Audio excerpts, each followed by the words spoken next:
Olá, meu caro internauta, muito bom dia, muito boa tarde a você que está aí, que como eu sempre digo, é o motivo de nós estarmos aqui todos os dias, ou pelo menos a maioria dos dias, aqui quando não há algum problema técnico, mas normalmente nós estamos aqui a partir das 10h15, 10h20 da manhã, batendo aquela conversa, aquele papo numa boa, para te deixar informado e também para nós nos informar. Afinal de contas, nossos entrevistados, quando estão aqui conosco, normalmente trazem novidades, chegam com você e falam o que está ocorrendo, enfim, dá uma geral em tudo. E é claro, tudo isso graças ao rondoniaovivo.com, aquele site que é o mais acessado aqui da região norte de Rondônia, então nem se fala, né? São 6 milhões de acessos todos os meses. É muita gente acessando a gente, se informando e, é claro, notícia com credibilidade. 13 anos de história não se constrói em 13 dias ou em 13 meses. É 13 anos de muito trabalho, muita seriedade, tá certo? E eu, claro, agradeço muito, imensamente, esse apoio que você tem nos dado. É esse apoio que nos dá aquela força para a gente continuar todos os dias nessa labuta, nessa batalha, tentando deixar você bem informado. Mas hoje, exatamente, terça-feira, 26 de fevereiro de 2019. Meu Deus do céu, daqui a pouco é carnaval, daqui a pouco o primeiro trimestre do ano já foi embora e nós estamos aqui e é claro, como sempre, fazendo figuinha, torcendo para que as coisas aconteçam, que esse país melhore, que esse estado melhore, né? Porque o negócio está complicado. Que Porto Velho então melhor, vai ter que melhorar, tem que triplicar a melhora, né? Porque tá feio o negócio aqui, certo? Mas hoje eu vou falar com alguém que foi uma surpresa nas urnas, deixou todo mundo aquelas velhas raposas da política rondoniense ficaram de queixo caído, o menino passou como um rolo compressor por cima de todo mundo aqui em Porto Velho. Então foi votação maciça. Fazia tempo que Porto Velho não tinha um candidato a governo daqui de Porto Velho que ganhasse aqui em Porto Velho com uma votação expressiva, quando os institutos de pesquisa nas últimas eleições davam ele lá no final da fila, tipo assim, quase traço, né, sem pontuação.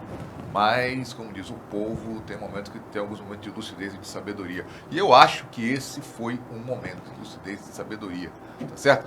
Estou aqui para conversar com Vinícius Miguel, foi candidato ao governo do estado, professor universitário, advogado, cabra, sangue bom. Nesse aí, eu boto fé, tá bom? Vinícius, muito bem-vindo ao Conexão Rondônia ao Vivo. Muito bom dia, Ivan. Só a nossa amizade para me fazer vir aqui dar essa entrevista hoje. Eu estava em Ji-Paraná no domingo e ontem, participando de atividades da universidade. Cheguei da rodoviária, tomei banho, tomei café e vim para cá. Tá certo, obrigado. Você sabe que você é um cara que a gente aqui no Rondônia Vivo tem muita admiração e torce muito por você. Tá? Obrigado, Ivan. Afinal de contas... É recíproco. Obrigado também. Afinal de contas, não é todo dia que a gente tem alguém, como diz o outro, de Porto Velho, que se destaca desse cenário político local, tá bom? Mas, Vinícius, antes da gente... É uma pergunta que eu sempre faço, já te fiz outras vezes, mas é claro, tem sempre aquele internauta novo que está acessando agora, que não sabe quem é o Vinícius Miguel. Eu lembro que a primeira vez que eu te respondi essa pergunta, eu falei que a gente deveria perguntar pro meu psiquiatra, né? E eu fui absolutamente recriminado por conta dessa resposta. Não é brincadeira, é um sentido mesmo de duvidar e perguntar o que é que somos, quem somos. Eu acho que nós humanos somos muito mais do que rótulos, títulos. Agora em off a gente falava sobre isso, né? Que não é porque o camarada tem uma dada qualificação que ele é uma boa pessoa, ou que ele é ética, ou que ele é honesta, ou que ele faça o bem. Aliás, é preciso a gente entender que existe muito de uma zona cinzenta e sombria do humano, que às vezes o camarada pode ser uma verdadeira tranqueira, mas fazer o bem em alguns momentos, né? Esses momentos de lucidez ou de loucura. Mas eu sou isso, eu sou Vinícius, moro aqui em Porto Velho há bastante tempo, morei em Ji-Paraná na minha primeira infância, com os meus pais. Hoje me formei aqui na Unir, entre outras coisas, mas hoje sou professor na Unir, tenho um pequeno escritório de advocacia, pequeno não no sentido de tamanho, mas talvez na quantidade de tempo que eu me permito me dedicar a isso, com tantos afazeres, mas é uma atividade, a advocacia e o magistério, que me enchem de satisfação, me enchem de gratidão. Eu acho que são profissões belíssimas e que me permitem me sentir útil e contribuindo para a sociedade o tempo inteiro. Como servidor público federal, não deixo de reconhecer as dificuldades da nossa função. Às vezes as condições são absolutamente adversas, a gente sempre gostaria de poder fazer mais na universidade, nem sempre é possível, mas é tentando lidar com isso e dar uma contribuição cada vez maior do próprio eu, que a gente tenta chegar em pontos em comum a bem da sociedade. Isso. Terminadas as eleições do ano passado, foi uma caminhada cansativa, né? Não foi fácil, você foi um candidato com pouquíssimos recursos, certo? O que você fez logo depois que acabaram as eleições?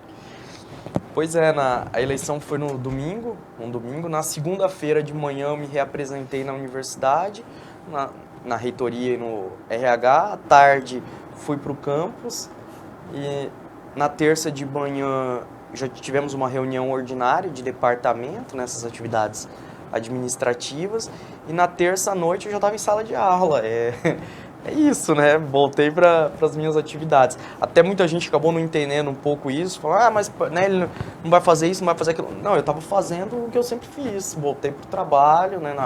Na quarta-feira também retomei atividades de ensino, pesquisa. Na quinta-feira pude ir para o meu escritório e foi isso que seguiu a semana das eleições. Voltei depois 2 semanas para o meu trabalho de doutorado, concluí, graças a Deus, o meu doutoramento no final do ano, final do ano passado, começo desse ano.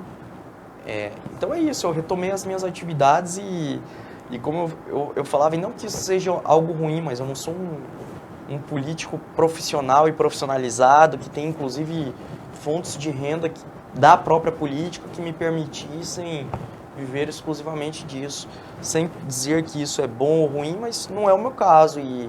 Então eu retomei minhas atividades com muita gratidão, inclusive. Acho que foi uma experiência difícil, custosa, uma caminhada dolorida até, mas que me encheu de experiências, de bons momentos, de amizades, né? Me permitiu redescobrir antigas amizades que o tempo havia afastado, me permitiu conhecer novas pessoas e sou grato, mais uma vez aqui, obrigado por cada um dos mais de 110 mil votos que Rondônia depositou acreditando em mim. Isso, você foi um candidato visto como um candidato surpresa pelo resultado, certo? Qual a lição que você tirou de todo esse processo eleitoral? Como político e como pessoa, você já acabou de falar, né? Ivan, eu acho que um recado que ficou dado, que nem sempre é positivo, é que as pessoas estão dispostas a apostar naquilo que parece ser diferente. A dificuldade ainda cívico-democrática é nós entendermos que o diferente nem sempre é o novo e que nem sempre também o novo é o diferente. E que ainda que seja novo e diferente, significa que vai produzir bons resultados. Mas é um claro recado, até pelo baixo índice de reeleição da nossa Câmara Federal ou da não tão grande reeleição na Assembleia Legislativa, mas era um fenômeno que já vinha acontecendo nas prefeituras nos últimos 2, 3 anos, que indica essa tentativa de mudança, né, de apostar numa candidatura que se apresente como inovadora, como diferenciada por ter mais propostas. No entanto, às vezes essa súbita onda de mudança também leva a apostas equivocadas. E isso é um exercício da própria democracia, de idas e vindas, de aprendizados, de tentar conseguir algo melhor e a partir da experimentação, do diálogo. Espero que a nossa democracia amadureça cada vez mais. Agora é importante também entender que para o amadurecimento democrático nós precisamos de aperfeiçoamentos institucionais. É necessário com que cada vez mais os órgãos de controle interno, de controle externo, os mecanismos de fiscalização e responsividade, como ouvidorias, corregedorias, as instituições participativas, né, os conselhos de direitos, esses conselhos colegiados, esses colegiados democráticos funcionem cada vez mais, cada vez melhor, e que com isso se possa fiscalizar, se cobrar e participar para muito além de uma agenda eleitoral. Faço até aqui um chamado, né, um chamado nosso, coletivo, um convite. Temos várias dessas instituições participativas, tanto em âmbito municipal como em âmbito estadual, que não estão funcionando atualmente. É necessário que elas sejam recompostas imediatamente, que a sociedade civil participe e que possa continuar cobrando e fiscalizando Estado e municípios. Tá certo. Nessas suas andanças por Rondônia, acho que você teve a oportunidade de ir a muitos lugares que você não conhecia aqui no estado de Rondônia, conversar com pessoas. A gente vive, eu sempre falo, a gente vive muito desse meio classe média, média alta aqui da cidade, e muitas vezes se torna uma redoma pra gente. Né? A gente fica, assim, digo até um pouco fora dessa realidade que é Rondônia e o Brasil, é claro. O que você viu, o que as pessoas mais cobraram? Eu acho que uma pauta muito desesperadora e frustrante é a questão da saúde. Isso é algo, tanto uma saúde primária, mas como os atendimentos de alta complexidade, era algo assim que me causava muita dor, ver aquela angústia, o sofrimento, ver a lágrima daquela pessoa que às vezes tem um familiar adoecido e a dificuldade, a espera, ou a demora para conseguir um atendimento especializado e que muitas vezes remete a mais uma espera e outra espera e a dificuldade de ter acesso a medicamentos em muitos momentos, até pelas constrições e proibições eleitorais, você se sentia ainda mais impotente de não poder fazer nada, mas em vários momentos, ou não poder fazer tanto, mas em vários momentos eu me perguntei, olha, o que é que realmente é possível nós fazermos por esse povo tão sofrido. E é dolorido, né? Quando você junta essa camada de interseccionalidades, de vulnerabilidades, que é a pobreza, que era estar em uma posição geograficamente periférica, então afastada de centros de diagnóstico, de centros médicos hospitalares, e a doença, o adoecimento, aí é um triângulo maldito, né?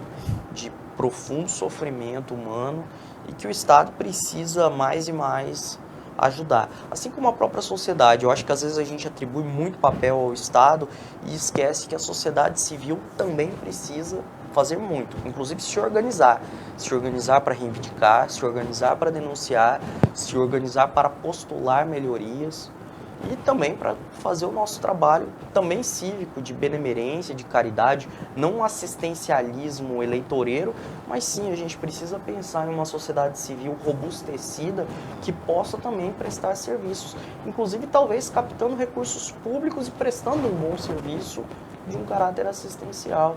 Por que não, né? Esse modelo de um terceiro setor que funcione, que seja efetivo, como nós vemos nos países da Europa, por exemplo. Certo, Vini. Vini. Tô falando demais, hein? Não, você está aqui é para falar mesmo. Eu quero que você que está aí também manda perguntas que eu vou perguntar tudo para ele aqui, tá bom? Questionamentos, elogios, críticas, tudo é sempre muito bem-vindo aqui conosco, tá bom? Vini, agora você, como diz, não chegou ao Palácio Presidente Vargas, que agora mudou, né? É lá no CPA, né? Mas como é que você está vendo esse início de governo Marcos Rocha? Olha, eu acho que a gente não está vendo, né, o Ivan, com todo o apreço e votos de sucesso que faço ao ex-candidato, mas eu acho que ainda, e sempre é possível fazer mais, eu costumo dizer isso, é preciso azeitar um pouco mais as estruturas, inclusive de comunicação. Me parece que em tempos disso aqui, né, de telefone celular, é um veículo poderosíssimo, inclusive para pensar uma e-governance, né, uma gestão que fale mais rápido e mais diretamente, e me parece que em alguns sentidos tem deixado a desejar nessa comunicação. Algumas escolhas de cargos, que todo cargo, sempre que a gente escolhe alguém, vai ser passível de crítica. A gente tem que entender isso também. Inclusive quem recebe a crítica. Mas algumas escolhas parecem assim estranhas. Eu faço sem fulanizar, né, sem personalizar, mas algumas escolhas que haviam nos debates que eu ali testemunhei, né, que foram feitas promessas, que eu partilhava daquelas concepções, né, e também esposava aquilo no meu plano de governo, de escolhas de um critério mais técnico. Por exemplo, não vemos, sem fulanizar, como eu falei de novo, mas não vemos um engenheiro ambiental, um engenheiro florestal, como foi o prometido em algum momento da campanha, na SEDAM. Então, já me parece aí que é um primeiro ponto de tensão.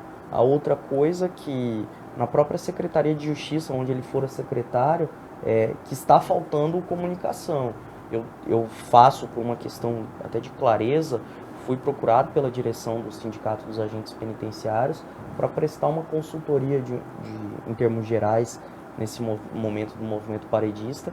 E uma coisa que o sindicato relata muito, e a mídia está aí, né, o Rondônia ao Vivo está divulgando também esses episódios, é a própria dificuldade de comunicação com o próprio governo do Estado. Né, em várias solenidades conciliatórias, em várias medidas, o governador não compareceu para o diálogo com o Singeperum em nenhuma ocasião. Isso é algo... Olha, o governador tem que participar de tudo? Não, não tem. Exatamente para isso que ele tem sua equipe, o seu staff, mas de alguns atos é necessário que o governo esteja participando. Então, acho que é importante corrigir os percursos, a gente precisa abrir os ouvidos às críticas que às vezes se fazem nas ruas. Eu talvez seja o de menos, eu sou menos legitimado para falar de qualquer governo que seja. Gosto de falar que esse tipo de coisa a gente... enquanto universidade, a gente replica do modo que a gente sabe, que é através da pesquisa, do levantamento de dados. Então, quanto a isso, o meu papel de pesquisador e professor eu farei. Mas, assim, enquanto opiniões, acho que primeiro melhorar um pouco essa comunicação com a sociedade. O segundo aspecto é entender que tem uma aura em torno desse atual governo estadual de muita esperança e muita expectativa. E se você tem muita expectativa, você tem uma chance muito grande de frustrações. Então, para evitar tais frustrações, é essencial que se retome o diálogo. E quando a gente pensa agora, aqui a PSL, Brasília, PSL, e o governo Bolsonaro? Pô, Ivan, eu tento ser otimista, mas eu não deixo de ser crítico. Eu acho que é necessário dar tempo ao tempo, mas a gente precisa de também respostas claras de muitas coisas que têm sido colocadas, não diria exatamente do próprio presidente Bolsonaro, mas da equipe também. Nós temos visto aí um conjunto de alegações estranhas que precisam ser esclarecidas, esse conjunto de diplomas falsos. Gente, isso é uma coisa primária, é uma coisa absurda. Não se pode admitir esse tipo de coisa, um constante recuo, né?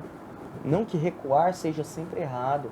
Às vezes o recuar é eu ouvir o outro e reconheci nele uma opinião diferente, diversa, mas que me complementa e eu posso aperfeiçoar para um novo passo para frente. Mas é um constante desmentir de ministros, né? Um ministro desmente o outro. Isso parece que, de novo, falta comunicação. Parece que é o marido, a esposa e os filhos, para usar a analogia da família tradicional declarada, né? Mas não a família tradicional vivida, que não tem diálogo. O pai não sabe aonde o filho vai, a mãe não sabe aonde o marido está gastando, o marido não sabe quanto que tem de dívida no orçamento doméstico. Então parece ter alguns problemas. A outra coisa que são as opções por iniciar o governo por reformas que são exatamente em pontos tensos, como a própria reforma da Previdência. E todo o começo de governo, desde o governo Fernando Henrique Cardoso, começa por aí. E parece que, para a população, isso é muito mal recebido. Parece que é um pacote de maldades logo de cara do governo que desgasta a popularidade. E eu não sei se é a melhor forma de se começar. A outra coisa que é sempre feito, essas reformas no afogadilho, no desespero. quando nós temos diversos institutos, o próprio Instituto de Pesquisa Econômica Aplicada, vários estudiosos do país inteiro, que poderiam participar de debates disso para tentar encontrar pontos de consenso. E me parece que quando você tenta fazer algo de um modo né, muito afoito, muito... Não dá certo. Você atropela processos, e atropelando processos em política, você desagrada muitos interesses positivos e negativos. Né? Então, não sei, acho que alguma calma, alguma prudência, algum inspirar e expirar cairia bem. Tá certo. Eu sempre falo o seguinte, o governo começou por uma reforma trabalhista com o Temer, agora veio a reforma previdenciária, tudo direto no trabalhador. Se tivéssemos começado pela reforma tributária... Esse é outro problema. E, inclusive, falando em reforma tributária, um federalismo fiscal que precisa ser repensado. Como que, e eu sempre falei isso em termos políticos, como que os municípios são sufocados. Hoje em dia, os municípios, não só de Rondônia, do país inteiro, estão estrangulados. Eles não têm fontes de receita suficientes para atender as despesas. E aí ficam lá, de pires na mão, esmolando qualquer recurso do Estado, da União Federal, e com muita dificuldade para executar. E eu sempre falo, tá aqui, a gente mora no município, né? É no locus, é num lugar geográfico, a gente não mora na União Federal. A gente não mora... Inclusive, isso, né, nessa posição híbrida de professor, cidadão e alguém que passou pela política, um recado até para os nossos políticos com mandato. Não é em Brasília que se governa. Em Brasília se obtém recursos, se facilita estruturas, o funcionamento de coisas? Talvez, mas é aqui... O para-choque é aqui, né? É aqui que o povo vive, aqui que o cidadão sofre, aqui que o cidadão reclama e clama por algo. Então, ao invés de ir para um ministério, né, receber diária, talvez vá ali, né, almoçar na casa do cidadão e ver o que é que está precisando naquela rua, naquela localidade, naquela escola estadual, daquele bairro, naquela creche municipal. E acho que é assim que a gente precisa recomeçar a fazer uma nova política, uma nova democracia. Não é em gabinete fechado, não é ar-condicionado, não é distante do povo, não é colocar o chefe do chefe do chefe do gabinete, do assessor para impedir com que o cidadão chegue. É ao contrário, é visitando cada etnia indígena, é cada categoria profissional, sem distinção alguma, é visitar os empresários, os empreendedores, os pequenos e microempresários, e entender quais são as demandas ali. Não adianta falar que eu vou obter recursos em Brasília, quando o recurso mais essencial e importante é o recurso humano do fazer o aqui, no local. Certo. Falamos em municípios, Vini, aí a gente vai para a nossa realidade mais próxima, que é Porto Velho. Daqui a um ano nós vamos ter praticamente um ano, quase 2 anos no máximo, vamos ter uma nova eleição, ok? Como é que tu tá vendo Porto Velho, hein? Essa risadinha quer dizer o quê, Vini? Não, quer dizer... É que eu acho que hoje eu tô num bom dia, eu não tô conseguindo ser talvez tão polêmico quanto a audiência gostaria. Mas eu tenho muita esperança em Porto Velho, eu gosto demais daqui, eu sempre falo uma coisa, eu acho que gratidão é um dos sentimentos que o humano mais precisa exercer. E foi aqui que eu estudei, foi aqui que eu cresci, foi aqui que eu pude fazer inúmeras amizades, amores, vivi amores e paixões intermináveis nessa cidade. E tenho meus 2 irmãos que são as joias da minha vida nessa cidade, então sou muito grato aqui, mas acho que a gente precisa avançar muito. Tem um dado que sempre me incomodou e preocupou, que é a questão do esgotamento. Porto Velho tem um dos piores índices de esgotamento da América Latina. Não é de Rondônia, não é do Brasil, nem 2% da cidade tem o atendimento completo de esgotamento e água tratada, de saneamento básico. Isso é um dado que repercute em várias coisas, inclusive no índice de adoecimento, no índice de alagamentos. E, aliás, já passou ali em frente à Justiça Eleitoral? Passei. Já está enchendo de novo. E eu não sei se a gente tem um planejamento estratégico e um gerenciamento de crise e desastre que pode se avizinhar ali. Deus nos livre, né? Que Deus não me ouça falando isso, mas pode ser que a gente tenha uma nova enchente. Aliás, eu falei, estava em Paraná a trabalho, lá também o Rio Machado está super cheio, a chuva não para, o campus da universidade em alguns locais, o solo está encharcado. Então isso indica um conjunto de mudanças climáticas que estão, né, climáticas, geográficas, que estão impactando hoje e repercutindo na nossa vida. E eu não sei se o poder público municipal está revestido de vontade política e saber fazer para enfrentar esse dilema. Aliás, e também se a cidadania, se o povo porto-velhense também está preparado para isso.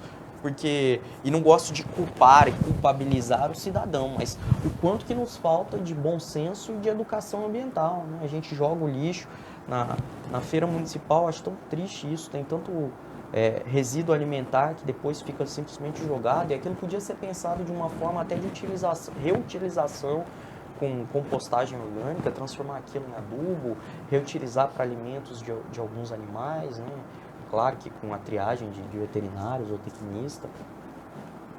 Então, como que eu acho que a gente perde muita coisa na nossa cidade por falta dessa articulação dos espaços institucionais e de uma melhor relação Estado e sociedade civil. Mas Porto Velho poderia estar muito melhor, eu gostaria que estivesse melhor. Mas, como eu falei, sou otimista, espero que melhore, acho que sou brasileiro, sou latino-americano, sou um cidadão do universo, dessa galáxia infinita em expansão e desejo sorte para o atual prefeito, para toda a equipe municipal, para que nos próximos 1 ano e meio, 2 anos, consigam desempenhar melhor ainda as suas funções. Vini, então vamos chegar numa pergunta que o povo está perguntando, quer saber. Falamos de Brasil, Rondônia e agora o município. Você tem planos aí para prefeito? Não sei. Não sabe? Não sei. Mas como é que estão as articulações aí? Fala aí, como é que tá as conversas devem ter te procurado, né? Porque outro dia, inclusive, até o Charlon, que foi candidato também a governo, colocou que vocês iam ser os dois, a dobradinha. Você sabe que é curioso? O Charlon é uma das pessoas que, independente de tonalidade política, de viés partidário ou ideológico, foi um dos candidatos que eu mais desenvolvi apreço. É uma pessoa, e estou falando isso de novo, longe de qualquer olhar político ideológico, uma pessoa simpática, né? Amável, super amável, né? Conversa com todo mundo, cumprimenta todo mundo, diferente de outros candidatos, né? Que eu não vou nem mencionar, mas podiam também. Mas a gente olha, a gente vê um pouco isso, como que as próprias participações televisivas, como você sente isso, né? O camarada que chega, que cumprimenta, que olha no olho, que está ali presente e se dedica, e como tem aquele que, né, chega sisudo, fechado, não fala com ninguém, né, se isola num dado gabinete, né, numa sala VIP, não quer cumprimentar ninguém, nem a tia do café, nem o tio da limpeza, nem o jornalista, nem o outro candidato. Aí fica a pergunta, né, o que faz quando eleito? O que faz se eleito? Faz o que faz, né, o que a gente está conhecendo. Não faz, né? Ou a velha política do distanciamento, né? E esquece que são humanos, e que isso vai passar. A gente usa isso também vai passar para os momentos de desgraça, mas a gente precisa aprender a usar isso também para os momentos de glória. Isso também vai passar. Os mandatos, os cargos, as pompas. Você não exatamente. E por isso que eu tento usar para a minha vida uma postura de muita tranquilidade, serenidade e até humildade, o fruir o agora sem esse desejo de potência, de poder, de ter que estar... Olha, se eu tô eleito, maravilha. Se eu não tô eleito, ótimo, né? O que tiver tá bom. E não é porque... Aliás, tem uma coisa que às vezes as pessoas esquecem. Já passei por vários mandatos, né? Eu costumo falar mandatos, cargos, funções de chefia, direção, nas estruturas que participo, né? Tanto da sociedade civil, como cheguei a integrar a coordenação nacional de uma entidade do terceiro setor. Passei por cargos administrativos de gestão na universidade, na própria OAB, e sempre olhei com esse olhar, né? Olha, agora eu estou, mas isso aqui não é uma pompa minha, é um encargo para servir melhor o outro e que vai passar. Né? Vou voltar lá para as fileiras, para as bases, para o lugar que for, e estar bem naquele lugar. Mas, concretamente, não estou fugindo da pergunta, não. Eu não sei. As articulações existem conversas, eu continuo filiado no mesmo partido. Não vai mudar de partido? Não, a princípio tô muito bem lá, gosto muito bem das pessoas, né? Tem algumas pessoas que fazem um olhar chamado tático ou muito pragmático de, não, você precisa de um partido com muito dinheiro. Bom, se for um partido com muito dinheiro, eu preciso ir para um dos três ali, o PSL, PT ou o PSDB. E me parece que o recado que foi dado a muitos desses partidos ou muitos dos candidatos desses partidos é que não é bem assim, né? Não é só ter o dinheiro. Aliás, a minha campanha não foi pobre, a minha campanha foi miserável. Né? Quase que avarenta. E as pessoas não entendiam. E como que sofre candidato? Eu vou te falar, hein, Ivan? Depois de um dado momento, uma dada reunião, a pessoa, não, porque eu preciso de uma gasolina. E aí você sorria, disfarçava, fingia que não era contigo. Não, mas eu preciso de combustível. Eu falei, meu amigo, isso, além de legal, essa candidatura não trabalha desse jeito. E a pessoa saía com raiva, saía xingando, né? E fora os pedidos de todo tipo, né? Pedidos de pastores a outras lideranças religiosas com todo tipo de promessa por dinheiro, evidentemente, para profetizar ou alegar que teria um vislumbre sagrado de dizer que eu seria o vitorioso. Agora, obrigado. Se Deus for mandar esse recado, vai mandar comigo pagando ou não, tá? Então, as minhas ofertas, dízimos e retribuições ao sagrado não serão feitas num contexto político eleitoral. Não serão. Não trato do sagrado com o profano. Tem uma grande distinção aí entre o que é política e o que é religião. Então, assim, como é complicado esse tipo de coisa também no fazer político. E é curioso, eu costumo ver a política em pequenas coisas. Como que a gente quer um político honesto, mas nós mesmos, no cotidiano, não prezamos pela ética, não prezamos pela civilidade, não prezamos pela urbanidade, não prezamos por respeitar a dignidade do outro. Gentileza. A gentileza. Isso fica muito claro, na minha opinião, tanto no embarque e desembarque de ônibus como de aviões. As pessoas furam a fila, as pessoas não respeitam a ordem, as pessoas sentam no assento que não lhes foi designado, a pessoa não se preocupa se a bagagem está fora das medidas exigidas e que por isso vai impactar no espaço reservado para o outro. Permite o gesto, né? Vou desenquadrar, né? Sai empurrando o outro, não deixa o outro passar para descer. Peraí, né? Se todo mundo descer com calma, respirando, todo mundo vai descer. O ônibus, o avião não vai partir sem todo mundo embarcar e nem vai embora se todo mundo tiver descido. Então, essa tensão e contradição entre um povo que alega querer honestidade, mas ele próprio flerta insistentemente com a antiética, com a ilegalidade, com ou sem proveitos econômicos, que às vezes a gente acha que corrupção é só quando tem algum proveito econômico. Não necessariamente. A corrupção pode ser até a promessa de uma vantagem. Olha, vota em mim que eu vou conseguir isso para você. É o que eu sempre falo aqui é o seguinte, aqui nós brasileiros, muitas vezes, e com toda a razão, nós criticamos o Congresso, criticamos a Câmara dos Vereadores, criticamos todo esse pessoal, mas essas pessoas é um espelho do que é a sociedade. O Congresso é aquela bagunça, é aquela trapaça, na hora de votar para presidente no Senado, mas somos nós aqui embaixo. É o reflexo nosso. Cédula, né? Pois é um reflexo nosso. Ou não é? As pessoas, enquanto elas não se conscientizarem que aquela pequena mudançazinha dela, arruma a frente da tua casa, para de jogar coisa nos canais, aí o pessoal está tudo entupido, está tudo alagando. Enquanto essas pequenas mudanças, a gente vai ficar essa nação patinando e não chegando a lugar nenhum, infelizmente. Mas antes, vamos dar a voz agora ao nosso eleitor aqui.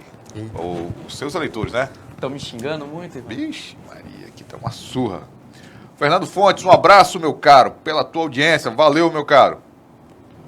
O Augusto Francisco Mendes Coimbra está dizendo aqui, próximo prefeito de Porto Velho. Nosso futuro prefeito de Porto Velho. Tá certo? Valeu, Augusto. Um abraço. O Marcos Paiva. Valeu, Marcão. Nosso futuro prefeito de Porto Velho. Valeu, Marcos. O Marcos Souza aqui também, futuro prefeito de Porto Velho. Tá certo, Marcos Souza. Um abraço, meu amigo. A Eva Santos, bravo. Valeu, Eva. Tudo de bom pra você, minha cara. Um abração. O Fábio Antunes, bom dia. Estou em Espigão do Oeste. Fábio, um abraço pra você e pra toda a galera aí de Espigão do Oeste. Muito obrigado pela audiência. Estamos aqui todos os dias, hein? Notícia de Espigão, por favor, manda aqui pra gente que é tudo muito bem-vindo. E acessa o rondoniavivo.com. Um abraço, meu caro. A Helena Braga, Vini. Eline Braga, perdão. Eline ou Helena? Eline. Vini, o candidato natural à prefeitura de Porto Velho. Eu tô com o Vini, já até tem uma hashtag aqui, ó. Não, a Eline é uma... Valeu, Eline, um abraço. Tudo de bom pra você, minha amiga. A Leia Souza tá dando um ok. Valeu, Leia, um abração pra você. A Sônia Okarensky tá dando os palmas aqui. Tá certo, Sônia, um abração pra você, minha amiga. A Leia mandou um gatinho com os olhos de coração, apaixonada. Valeu, Leia. Por boas ideias, por boas práticas. Pode ser também. O Fagner Parente tá dizendo que você não ganha nem para presidente do bairro. Tá certo, Fagner. Primeira crítica, hein? Fagner Parente. Poxa, Fagner, eu queria poder contar com o seu otimismo. Eu acho que o papel de presidente de associação de bairro é importante para os trabalhos comunitários e é essencial para a melhoria da nossa sociedade. Acho que é ali no lugar que a gente começa a fazer mudança, tá? Exatamente. Valeu, Fagner. Tudo de bom, meu caro. O Jefferson Neves. Espero que você, Vinícius, saia prefeito de Porto Velho. Um abraço, Jefferson. Ainda falar mais um pouco aqui. Você saía para prefeito e depois para governo. Tenho certeza que vai ganhar. O cara já está montando uma estratégia. Já montou. Eu vou tentar depois aqui até achar ele para conversar, mas... Valeu, Jefferson. Tudo de bom. A Maria Aparecida da Costa Begali. Tá? Ela está mandando aqui uma caricaturazinha ironizando aqui. Acho que imagino só uma questão dos laranjas do Bolsonaro. Ela está ironizando aqui. Valeu, Maria. Um abraço. Gomes Silva, nosso futuro prefeito. Valeu, Gomes. Outro abração, meu caro. O André Lucas fez uma carinha aqui. Valeu, André Lucas. Abração. A Sônia Okarensky novamente. Vinícius, você pensa que ele está para prefeito de Porto Velho? Ele acabou de responder, hein? Falou que não tem nada certo. O Fábio Antunes, morei aí muito tempo e hoje estou em Espigão. Acompanho sempre o trabalho da vereadora Cristiane Lopes e gostei muito do desempenho dela. Está de parabéns também. Valeu, Fábio. Um abraço, Cristiane. Você é sempre muito bem-vindo aqui, você sabe disso. Viviane Paixão, serenidade que dá gosto de ouvir, admiração total. Valeu, Viviane. Eu acho engraçado que como as pessoas... Obrigado, Viviane, mas as pessoas falam, nossa, Vinícius, mas como você é calmo, como você tem uma... O Sérgio Pires colocou uma matéria que eu inspirava paz. Aí eu falei, nossa, é curioso que pra minha família todo mundo tem uma visão completamente diferente. Que eu sou ansioso, que eu sou agoniado, que eu quero resolver tudo logo, que... Tem aquela coisa que santo de casa não faz milagre. Beleza. O Jaime Caibe. Calbi, foi meu vice, o Jaime é lá de Rolim, né? Lá de Rolim, uma pessoa maravilhosa. Foi um desses amigos que a eleição me deu, um amigo pra vida, assim, uma pessoa que tá sempre nas minhas orações toda semana, ele, a família dele, uma pessoa maravilhosa. Que bom. Tá falando aqui, Rondônia precisa desse homem como governador. Já estou fazendo campanha para ele. Já? Vamos ver, né, Jaime? Vai que você topa ser meu vice de novo. Um abraço, Jaime. Tudo de bom aí, Rolinha. O Crispim Almeida, o Congresso existe para o debate e para aprimorar ou rejeitar as propostas que a ele chegam. Toda proposta é que o próprio nome diz, uma proposta pronta e definitiva não é proposta, é uma determinação. Tá certo, Crispim. Obrigado pela explicação. Um abração, hein? Tudo de bom para você, meu caro. O J. Nascimento Filho, meu futuro prefeito. Vamos caminhar juntos, irmão João. Tá certo. Um abraço, Nascimento Filho. E a Maria Regina Barbosa, para esse faço a campanha de graça. Futuro prefeito. Tá certo. Um abraço, Maria Regina. Caramba, vocês combinaram isso, hein, Ivan? Não, combinei não. O povo aqui tá falando o que pensa. O Fábio de novo aqui tá falando, falo de um grande projeto, mas bem complicado em esgotamento para mexer no trânsito. Não vai ser fácil, mas é necessário ser feito com urgência. Com certeza eu concordo contigo, Fábio. Porto Velho precisa urgentemente de esgoto, meu amigo. Tem que ser uma força-tarefa, que não é Lava Jato, é uma força Lava Porto Velho para limpar isso aqui, botar esgoto nessa cidade que precisa. Chega de alagação, chega qualquer chuvinha aqui, a gente reclamando de alagação. E entender toda essa complexidade do que é o saneamento básico, né, Ivan? Porque hoje nós temos dois problemas que, como não temos o acesso à água tratada na totalidade dos municípios, o que todo mundo faz? Aproveita as condições ambientais maravilhosas de Rondônia e cava um poço. Porque temos muita água, graças a Deus, né? Temos uma fartura de água. Só que aí você cava um poço e você também não tem esgotamento. O que você faz? Cava a fossa. E aí você faz um processo de permanente contaminação dos lençóis freáticos.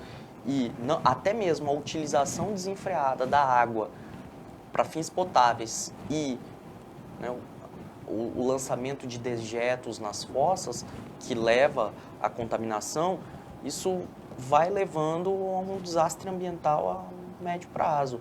E anos que isso vai sendo feito, esse tipo de prática, fora que se cava poço num lugar, poço artesiano para água, e não tem uma distância mínima da fossa.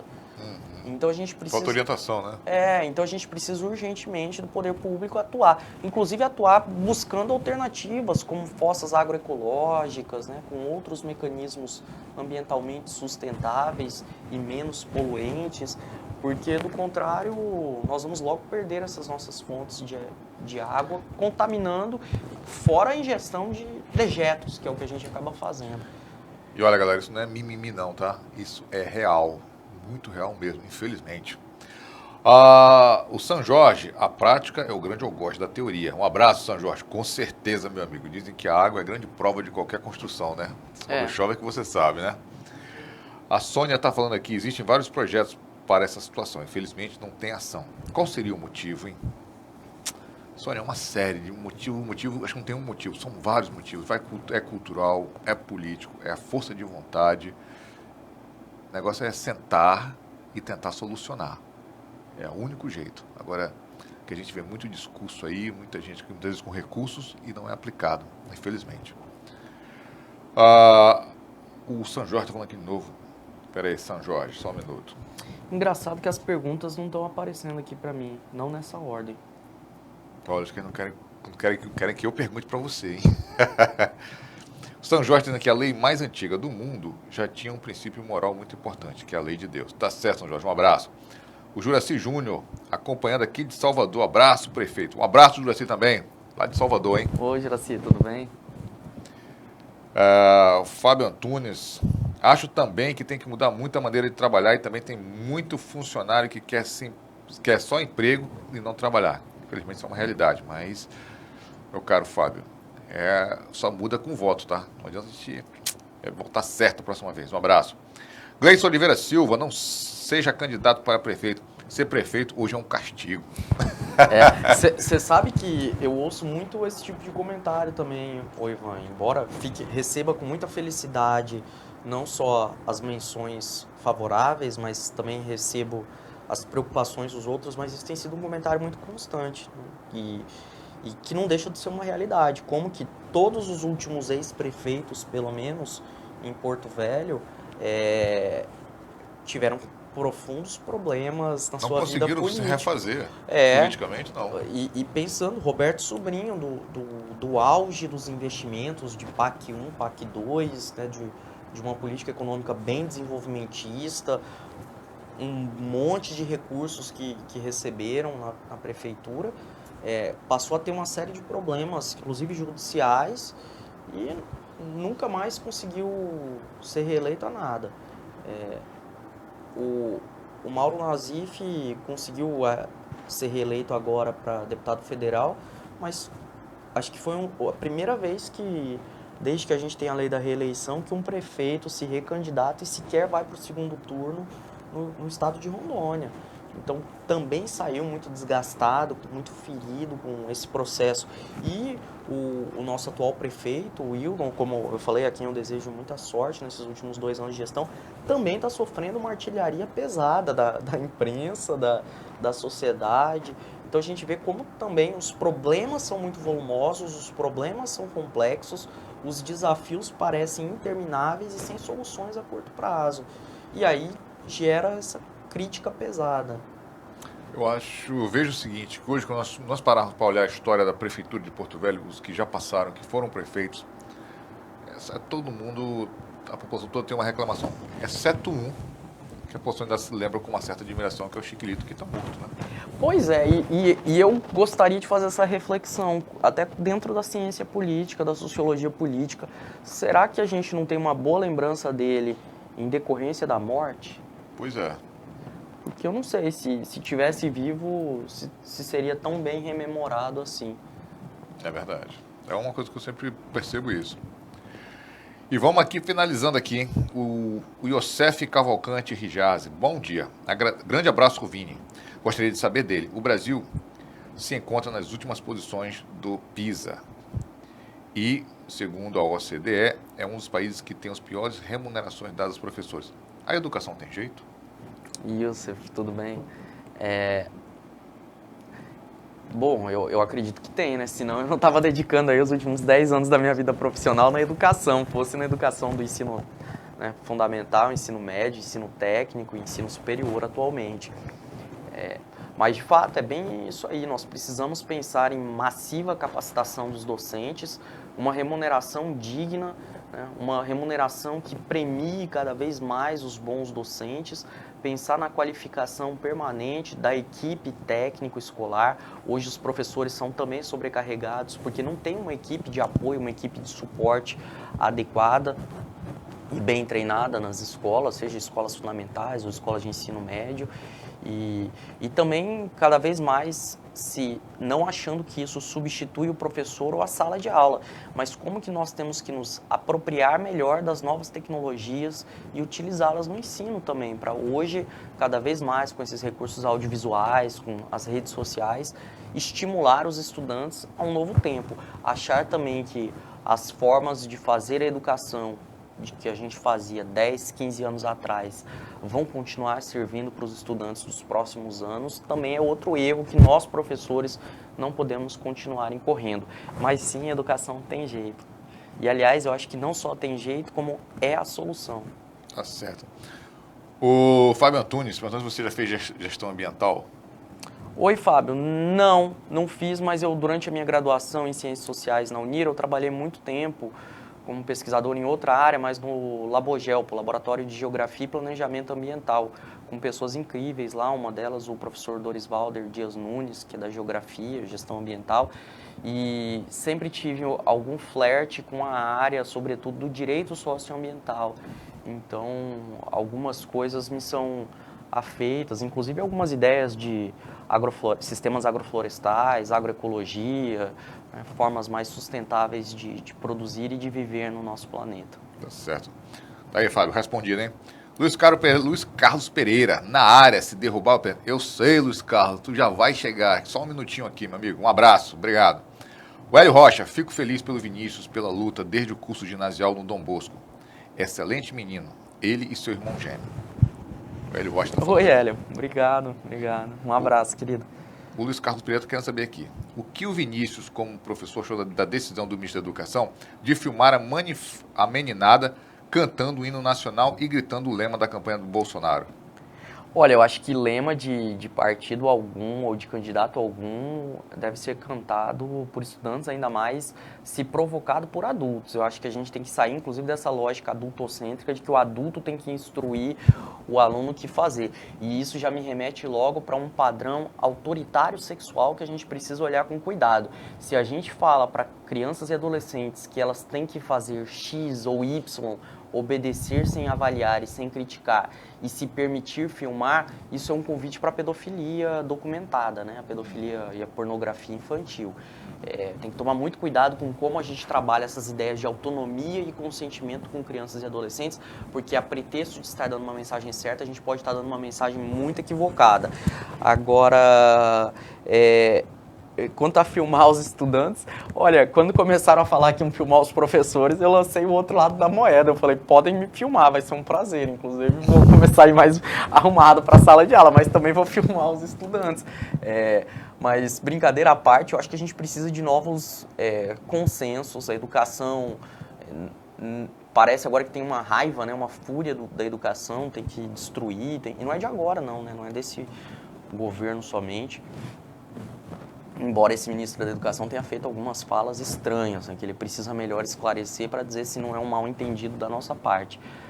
Mas fomentar a perseguição, fomentar filmar aluno, filmar professor, não acho que é a via do diálogo. A educação é fundada no amor, numa troca de reciprocidade, de respeitos e admirações. Você não pode ensinar se você não admirar verdadeiramente aquele que aprende. Quem aprende nunca pode aprender se não está numa posição de humildade, de aceitar o que o outro tem a oferecer. Então, acho que a gente precisa restabelecer e recuperar esse amor na pedagogia. Tá certo. Ok, Luiz Carlos Pereira, respondido, hein? Fábio Antunes, legal, trabalho com isso, trabalho com ambiental. Valeu, Fábio, um abraço. A Regina Ferreira, futuro prefeito de Porto Velho e governador do nosso estado de Rondônia. Valeu, Regina, um abração para você. E o Fernando Aguiar, bom dia, direto dos Estados Unidos. Abração de Fernando de Rondônia. Um abraço, Fernando, tudo de bom, obrigado pela tua audiência. Tá com audiência de fora do estado, fora do graças Brasil. a Deus, graças a Deus. Estamos aqui nesse bate-papo. Vini, tuas considerações finais, fique à vontade. Não, é sempre um prazer estar aqui, Ivan. Eu acho que um pedido que eu faço aqui é que a imprensa continue a fazer seu papel de cobrar, de fiscalizar. Inclusive, não podia deixar de usar esse espaço para... Eu escrevi um texto brevíssimo recentemente, mas fez um ano que o Wellington Brison, um jornalista lá de Cacoal, foi assassinado em praça pública, à luz do dia, com 4 tiros de uma pistola automática no meio da rua. Então, acho que a imprensa tem esse papel, tem a sua razão de ser e tem que incomodar. E aí eu deixo essa bucha aqui pedindo que o jornal promova o seu papel de jornalismo, também olhando para o caso dos jornalistas sob ameaça aqui em Rondônia. E principalmente o caso honrar a memória do Wellington Brison, que foi assassinado. Não podia deixar de passar essa data sem trazer isso. Que bom, Vinícius, que bom. Vinícius, muito obrigado. Sabe que aqui no Rondônia Vivo você é sempre muito bem-vindo, tá bom? E a gente continua de portas abertas para você a hora que precisar, a hora que... Enfim, estamos aqui. Obrigado, certo? Ivan. E você que ficou aqui conosco, muito obrigado pela tua companhia e com certeza amanhã estaremos aqui de volta e um grande abraço. Até amanhã.